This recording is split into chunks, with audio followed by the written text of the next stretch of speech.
Sondage dans Moodle.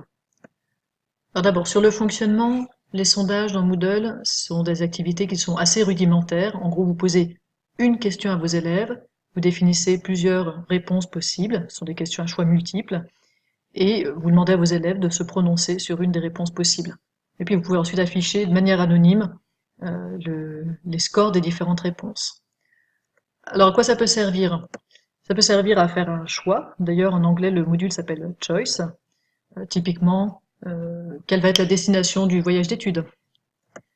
Ça peut permettre de sonder vos élèves. Par exemple, si vous avez une activité que vous prévoyez de faire avec vos élèves qui utilisent des smartphones, vous pouvez, à travers un sondage Moodle, demander à vos élèves s'ils ont un smartphone et puis vous préparer efficacement.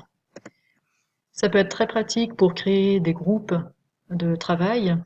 Si vous prévoyez par exemple plusieurs thématiques d'exposer, vous pouvez demander aux élèves de choisir sur quelle thématique ils ont envie de travailler et puis créer les groupes en fonction de leurs réponses.